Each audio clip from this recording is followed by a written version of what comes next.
Bonjour et bienvenue sur cette conférence sur l'alimentation. Donc nous allons essayer de vous présenter un petit peu les dernières recommandations nutritionnelles en se basant essentiellement sur le plan national nutrition santé. Ce plan national nutrition santé, dit PNNS, est le numéro 4 puisqu'il a été créé en 2001 par Santé publique France. Donc c'est des recommandations largement validées et recommandées par les autorités de santé. Le dernier donc date de 2019 et reprend plusieurs classes d'aliments qui sont bien connues, avec notamment la pyramide alimentaire. Les nouveautés de 2019, c'est qu'ils ont introduit comme classe d'aliments les légumineuses, les fruits à coque. Ils n'oublient pas non plus de spécifier à chaque fois des notions d'hygiène de vie. On s'attachera lors de ce topo plus particulièrement, on fera des focus sur les produits laitiers et sur les protéines, puisqu'elles sont particulièrement importantes pour la santé des seniors. Les deux derniers focus concerneront la vitamine D et les antioxydants. Donc par rapport aux nouvelles recommandations du PNNS, on va commencer par vous présenter le groupe ou la classe des fruits et des légumes. Donc il va falloir essayer d'augmenter légèrement. Alors au niveau des fruits et des légumes, on va parler de fruits et légumes frais, sous forme de jus également. L'intérêt de ces fruits et légumes frais, ça va être l'apport en fibres. On considère aussi là-dedans les fruits séchés. Les fruits séchés, donc on parle de raisins secs par exemple, d'abricots secs. Attention à ces fruits séchés qui peuvent être un petit peu pièges puisque on va avoir le sucre de ces fruits mais pas forcément l'eau. Donc en quantité, souvent on va en manger un petit peu plus.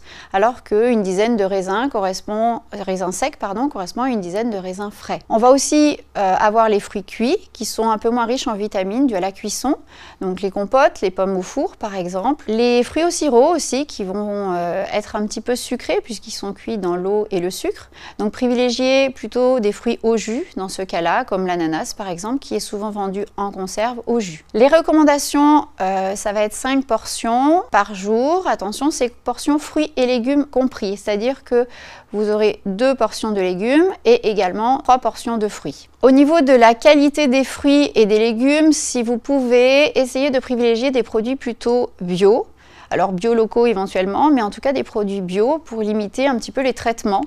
Une pomme par exemple, c'est une trentaine de traitements avant d'être consommée. Si vous ne consommez pas de produits bio, pensez à bien éplucher les fruits, les légumes, pour éviter justement de consommer un maximum de pesticides et de mauvaises choses. Ces fruits et ces légumes, on doit les retrouver à chaque repas, tout simplement parce qu'ils ont aussi un pouvoir tampon, c'est-à-dire qu'ils vont venir tamponner l'acidité qui est engendrée par tous les autres produits, c'est-à-dire les produits riches en protéines, la viande, le poisson, les œufs, le pain.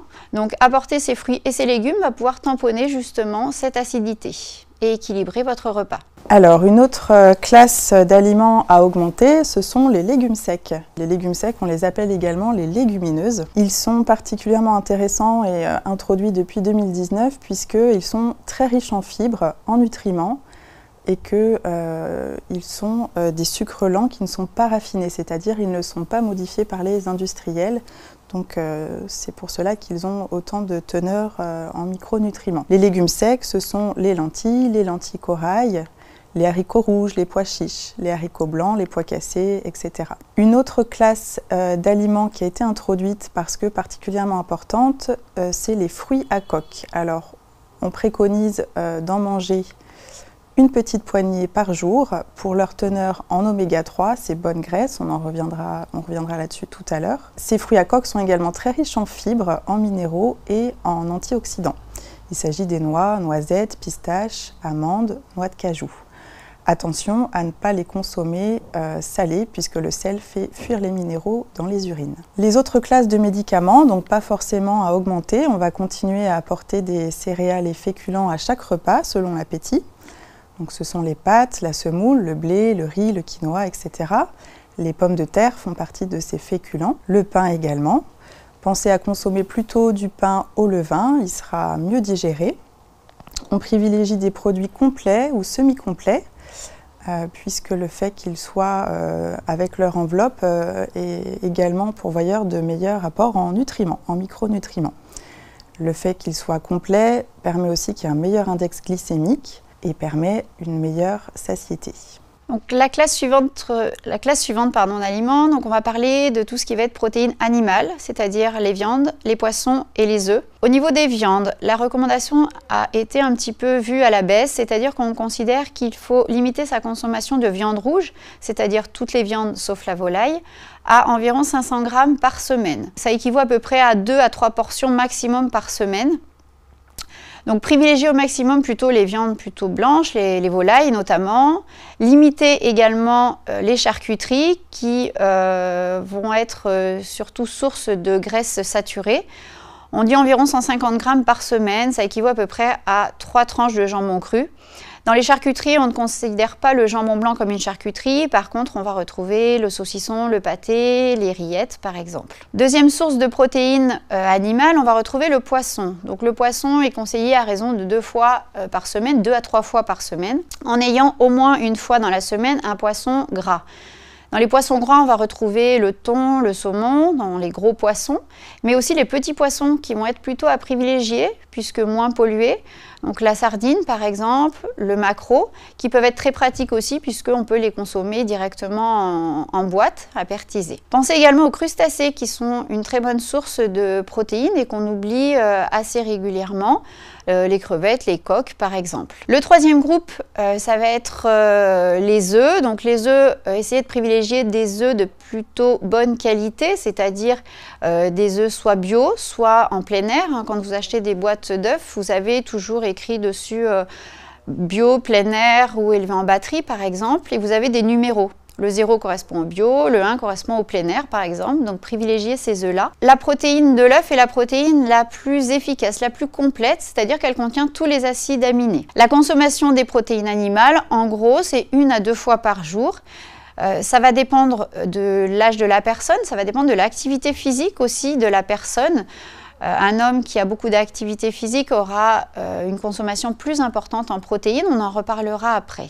L'intérêt des protéines animales, en tout cas de la viande, du poisson et des œufs, c'est tout d'abord la masse musculaire. Les protéines sont les constituants de votre masse musculaire, donc c'est indispensable d'avoir un apport en protéines suffisant. La deuxième chose qu'on va retrouver essentiellement dans le poisson, ce sont les oméga 3, c'est-à-dire des bonnes graisses, qui vont être abordées tout à l'heure, on va en reparler des oméga 3.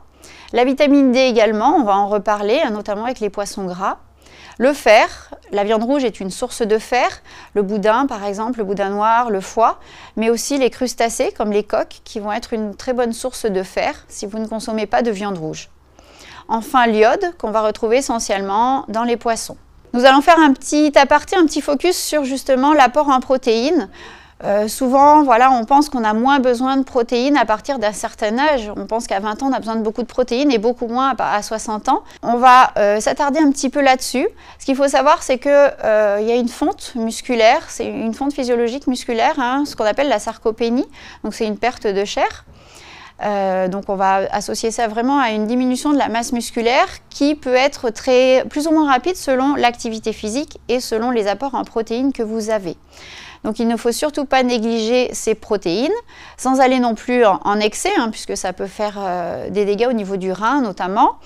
Donc avoir un apport en protéines correct avec une bonne hydratation, c'est nécessaire pour votre masse musculaire et votre masse osseuse. Si vous manquez de protéines, on va avoir une perte de masse musculaire qui va être accentuée justement, qui va accentuer cette perte qui est physiologique.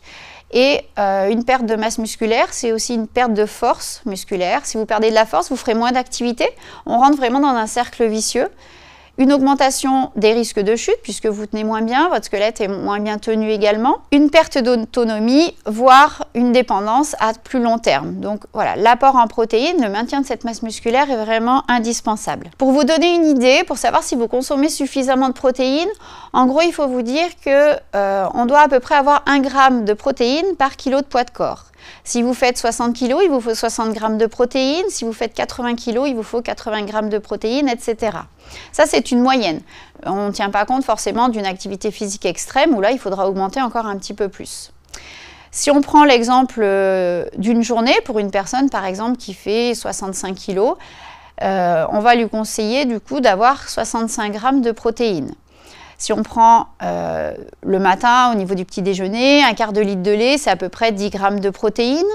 Si à midi, la personne consomme à peu près 150 grammes de viande, on va avoir 30 grammes de protéines en plus. Puisque, attention, 100 grammes de viande ou 150 grammes de viande n'est pas égal à 150 grammes de protéines, hein. 100 grammes de viande, c'est 20 grammes de protéines. Donc, si je continue le cours de ma journée, le matin, il y avait du lait. Ensuite, une viande à midi, un morceau de fromage, on va rajouter à peu près 8 grammes de protéines.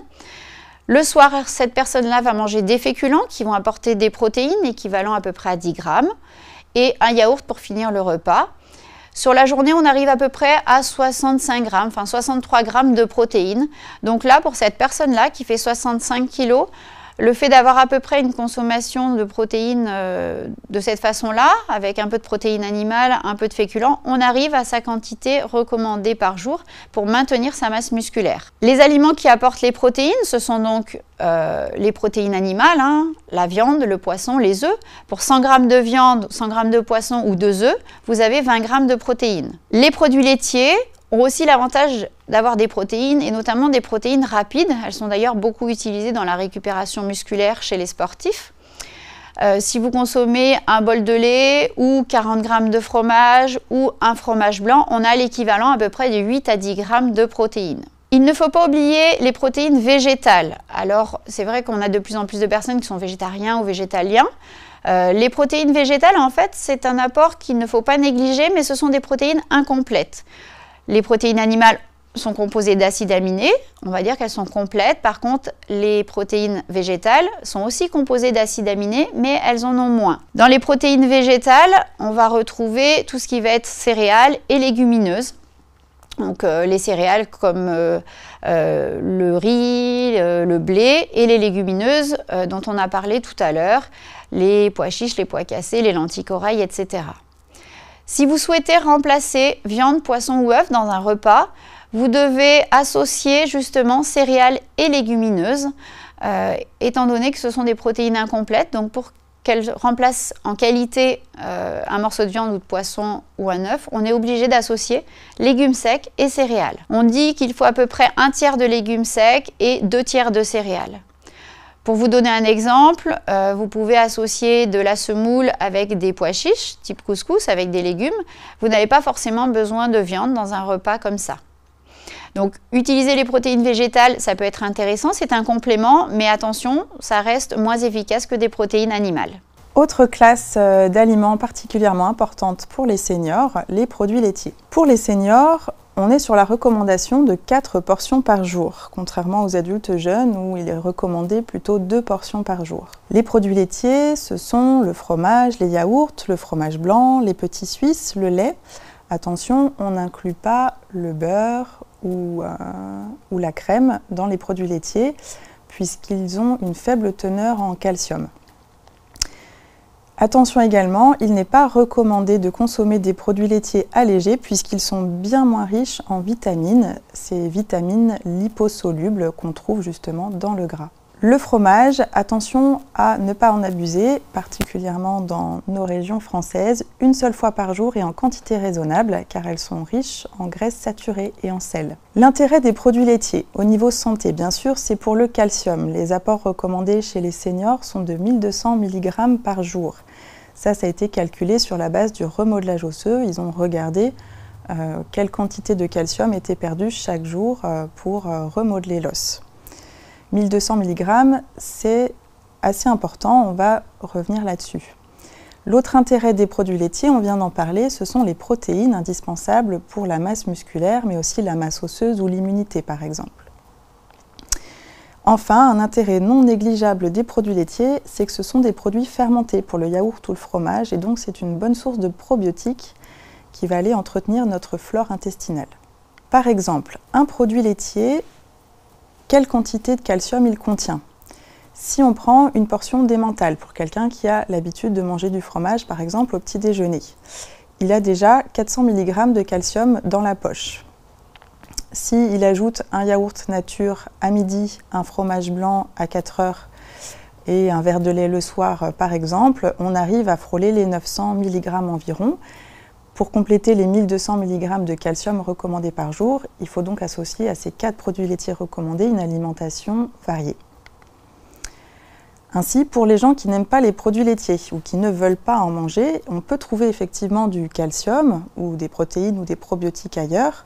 Donc là, pour le calcium, on a comme autre source bien connue d'apport des eaux qui sont richement minéralisées. Là, il faut regarder les étiquettes parce qu'elles ne se valent pas toutes. On retrouve également le chou, très riche en calcium. Donc pour l'équivalent de 100 mg de calcium dans un yaourt, il faudrait consommer environ 200 g de chou cuit. On trouve également du calcium dans les amandes, les épinards, dans les sardines. Attention, il faut manger les arêtes dans ces cas-là, c'est bien sardines avec arêtes pour avoir la teneur en calcium suffisante. Donc c'est vrai qu'on peut se passer des produits laitiers, mais c'est vraiment compliqué et si les gens ne veulent pas du tout consommer de produits laitiers, il est vraiment recommandé de se faire accompagner par quelqu'un parce que c'est un petit peu le casse-tête au quotidien pour arriver aux recommandations.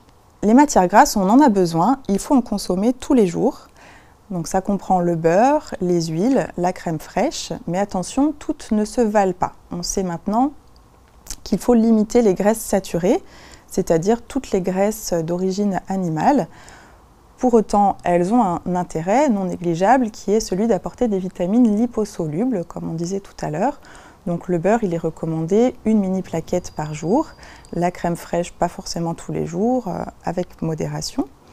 On privilégie largement les huiles, plus particulièrement pour la cuisson l'huile d'olive et en assaisonnement ou pour des cuissons à l'étouffée, l'huile de colza. L'huile de noix, elle, s'utilisera plutôt vraiment crue, à ne pas faire chauffer au risque de perdre leur teneur en oméga 3. Pour détailler un petit peu plus, les graisses saturées et les graisses trans sont vraiment les graisses qui sont nocives pour la santé, notamment sur le plan cardiovasculaire. Donc on peut retenir que les graisses saturées sont les graisses d'origine animale. Il y a également l'huile de palme qui est connue, puisque même si elle contient des bonnes graisses, elle a une majorité de graisses saturées. Les acides gras trans sont peut-être un petit peu moins connus. En fait, ce sont des acides gras qui ont été modifiés par les industriels. Ce sont des graisses hydrogénées. Là aussi, c'est bien noté sur les étiquettes. Il ne faut pas hésiter à regarder. Et on sait que ces graisses hydrogénées ont les mêmes inconvénients que les acides gras saturés. Elles sont également néfastes pour le risque cardiovasculaire. Parmi les autres classes d'acides gras, les oméga 6, on les utilise largement, peut-être un petit peu moins maintenant. On commence à savoir que l'huile de tournesol n'est pas si bonne pour la santé, même si elle n'est pas aussi nocive que les acides gras saturés, mais ce n'est pas la peine de l'utiliser en assaisonnement, par exemple, puisqu'on en trouve déjà naturellement dans notre alimentation. Là où il faut augmenter les apports, c'est vraiment pour les oméga 3. Donc ces oméga 3 qui sont contenus dans l'huile de colza, dans les poissons gras, dans les noix. Et on peut continuer à consommer l'huile d'olive, notamment pour la cuisson. C'est celle qui supportera le mieux la cuisson. Alors, classe suivante, par rapport à ces groupes d'aliments, on va arriver sur le groupe qu'on appelait avant le groupe plaisir, qu'on a mis aussi sous le format du groupe sucré, salé, gras. Et on a rajouté à ce groupe les aliments ultra transformés, ce qui n'était pas trop mis en évidence avant. Et également le sel. Donc ces aliments ultra transformés, ça va être essentiellement les plats cuisinés, où on va retrouver justement des conservateurs, des colorants, du sel, du sucre, toujours pour conserver aussi. Donc ce sont des plats à vraiment limiter. On va retrouver aussi dans ce groupe tout ce qui va être produits sucrés, comme les bonbons, les gâteaux, les chocolats, les gâteaux salés aussi, les gâteaux apéritifs par exemple, les chips. La charcuterie qu'on va retrouver ici. Donc tout ce groupe, en fait, ce sont des aliments qu'on ne doit pas consommer tous les jours, normalement. C'est vraiment le groupe plaisir. C'est des choses qui n'ont pas forcément d'intérêt nutritionnel, mais qui sont là pour le plaisir.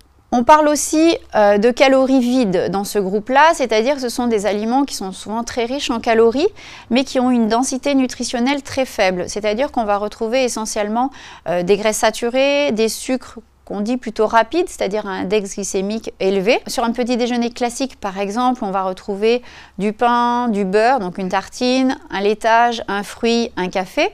Si on le compare avec un petit déjeuner où on va consommer un aliment ultra transformé, comme par exemple un chocolat industriel, et un jus de fruits. Si on compare ces deux petits déjeuners, c'est-à-dire un petit déjeuner plutôt classique et complet, plutôt équilibré, et puis le côté pain au chocolat plutôt rapide, hein, pas une grosse quantité. Si on compare les deux, on a une différence de calories qui est assez importante. On est sur le petit déjeuner avec le pain au chocolat à peu près à 400 calories et on va être plutôt à 320 calories sur un petit déjeuner classique avec la tartine de pain, le laitage, le fruit qui est beaucoup plus conséquent et beaucoup plus important. Donc il y a vraiment une très grosse différence de calories. Si on compare aussi la densité nutritionnelle, c'est-à-dire les macronutriments, le petit déjeuner avec le pain au chocolat aura beaucoup moins de protéines que l'autre. Il sera également beaucoup plus gras avec des graisses plutôt saturées. Et au niveau des sucres, on va avoir à peu près la même quantité, mais le petit déjeuner avec le pain au chocolat va avoir des sucres à index glycémique élevé. Donc ce sera plutôt un apport de sucre rapide et non un apport de sucre lent qui peut apporter de l'énergie tout au long de la journée. Donc attention à ces aliments ultra transformés et ces aliments qu'on va dire à calories vides en fait qui apportent surtout des calories mais pas de choses qui vont être intéressantes au niveau nutritionnel pour votre corps. On s'approche de la fin pour les recommandations du PNNS. Donc concernant les recommandations pour l'alcool. Actuellement, les recommandations en France sont dans 2 verres maximum par jour et attention, pas tous les jours. 2 verres. Qu'est-ce que c'est ? Attention, un verre de vin rouge, ce ne sera pas la même quantité qu'un verre d'apéritif, de whisky ou un verre de bière. Un verre de vin, du coup, on peut retenir que c'est bien 10 centilitres, c'est l'équivalent aussi d'une coupe de champagne, alors qu'un verre de whisky, c'est 3 centilitres. En fait, dans ces deux quantités différentes, on aura par contre la même quantité d'alcool. C'est pour ça qu'on parle d'une unité d'alcool. On aura 10 grammes d'alcool dans 10 centilitres de vin et 10 grammes d'alcool dans 3 centilitres de whisky. Donc bien faire attention à la quantité utilisée et puis se poser la question de nos habitudes. Enfin, pour les recommandations du PNNS concernant le mode de vie, là, ils ont mis l'accent sur plusieurs choses et ce qui est nouveau, c'est qu'ils demandent à privilégier maintenant le fait maison. En effet, on a bien en tête que le fait maison, on sait quelle graisse on a utilisée, quel mode de cuisson on a utilisé, quelle quantité de sucre on a pu ajouter si besoin. Donc on sait toujours un peu mieux ce qu'on a dans notre assiette quand c'est fait maison. Les recommandations nous disent aussi de favoriser les produits de saison, locaux et si possible bio. Il est maintenant bien démontré qu'il y a plus de micronutriments dans les produits bio et dans les produits de saison. On évite les produits de Nutri-Score D et E, oui, mais avec un mais, il faut être bien conscient que ces Nutri-Score ne sont pas parfaits comme les applications qui certes sont utiles, mais pas hésiter à prendre du recul. Par exemple, pour une plaquette de beurre, on a dit tout à l'heure qu'elle était intéressante pour ses apports en vitamines liposolubles, en quantité très raisonnable, en respectant les recommandations. Eh bien, on ne trouvera jamais une plaquette de beurre avec un Nutri-Score A, B ou C. Donc, pas hésiter à se poser les bonnes questions devant ces Nutri-Scores. Enfin, dans le mode de vie, on ne pouvait pas ne pas parler de l'activité physique. On différencie bien d'ailleurs l'activité physique de la sédentarité. Il est recommandé à la fois d'avoir une activité physique et à la fois de ne pas être sédentaire. Donc une activité physique, qu'est-ce que c'est ? C'est une activité légèrement soutenue où on est un peu essoufflé, un peu transpirant. Ça, c'est recommandé 30 minutes par jour. L'idée, c'est pas d'en faire 1h30, 2 heures. 30 minutes, c'est suffisant pour un bénéfice santé. Idéalement tous les jours, c'est déjà bien si on arrive à le faire 5 fois par semaine. Et on associe à ça le temps limité en position assise, c'est-à-dire on baisse la sédentarité. Il faudrait qu'on ne passe pas plus de 7 heures assis par jour.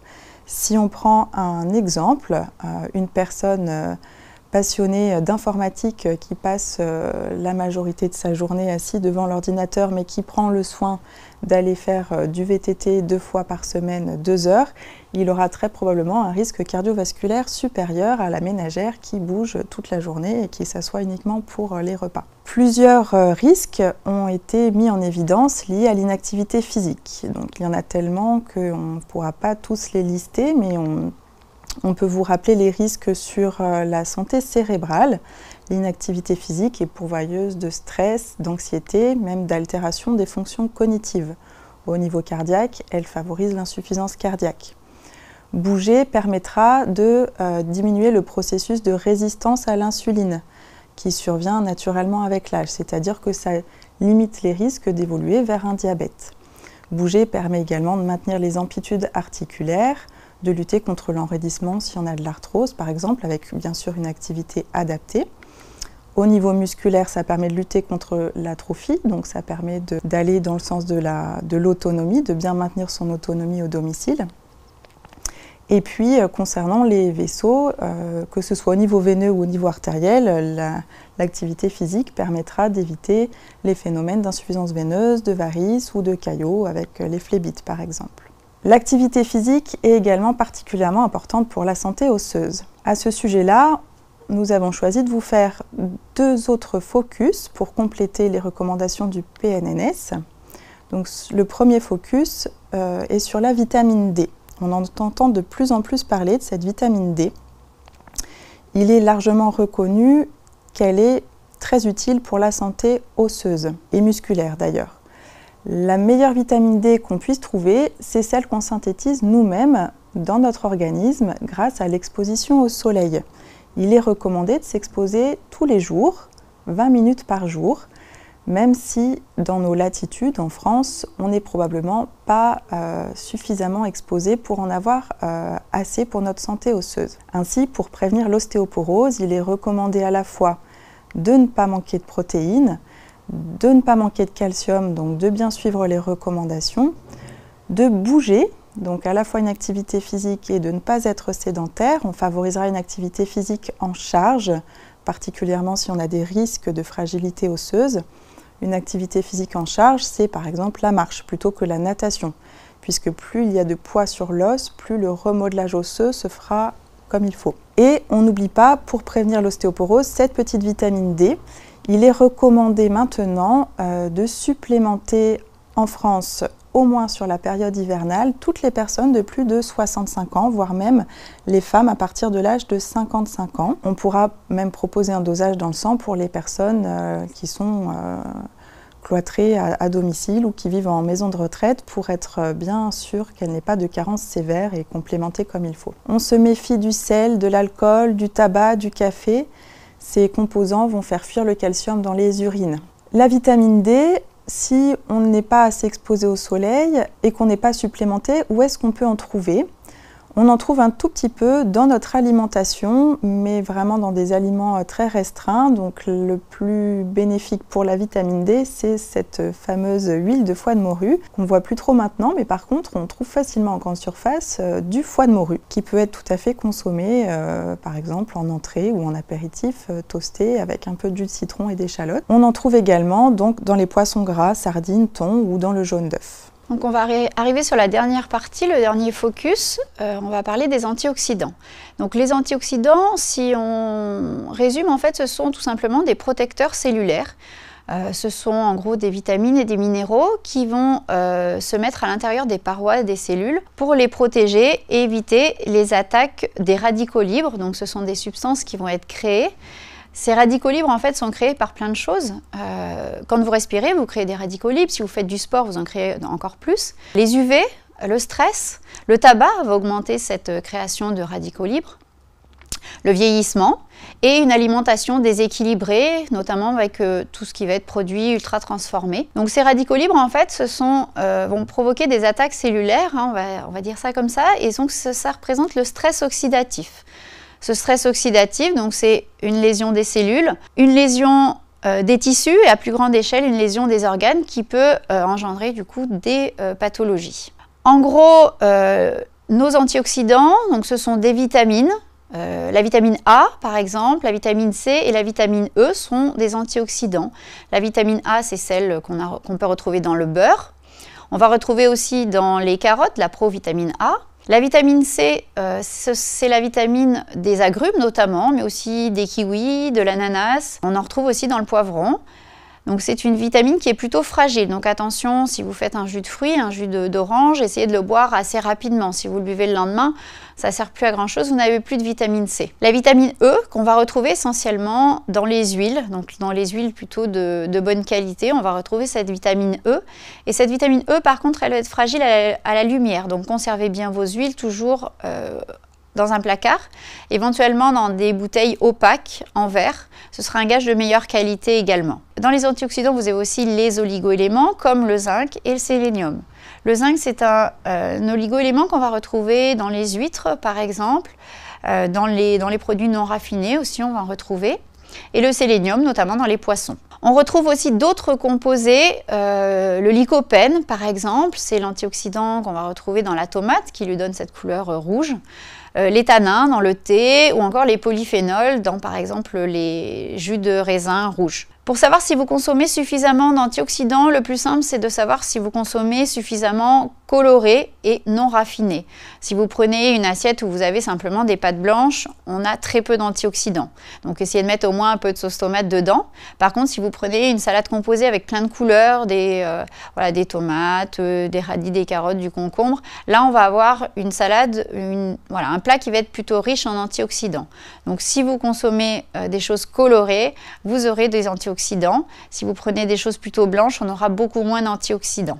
Pensez également à utiliser les épices. On a deux épices qui sont importantes au niveau des antioxydants. C'est le curcuma par exemple, que vous pouvez utiliser dans beaucoup de plats. Et puis le gingembre qui a un peu plus de goût mais pareil qui est très riche en antioxydants.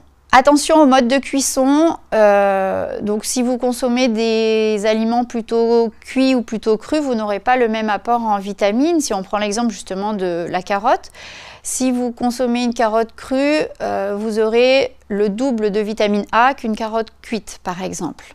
Pareil pour la vitamine C, on va retrouver plus de vitamine C si la carotte est crue plutôt que si la carotte est cuite. La seule exception, c'est la tomate. Le lycopène est plus efficace s'il est cuit. Donc là, par contre, utilisez de la sauce tomate. En ce qui concerne donc les cuissons, faites attention aussi aux cuissons à l'eau, par exemple, où vous allez perdre pas mal de minéraux. Ou alors réutilisez cette eau. Si vous faites une soupe, utilisez bien cette eau de cuisson. Attention à la cuisson en cocotte minute, où vous montez à des températures au-dessus de 100 degrés. Donc vous allez perdre pratiquement toutes les vitamines.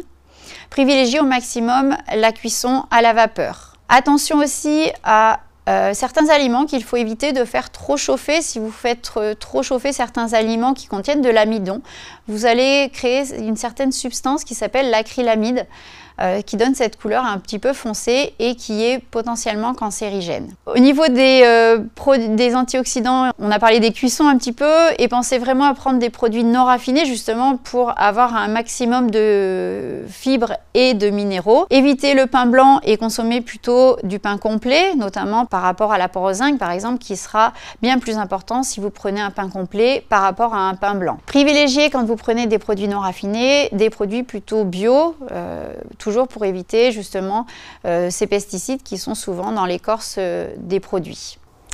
En conclusion, mangez varié, coloré, non raffiné et non traité. Et n'oubliez pas de bouger.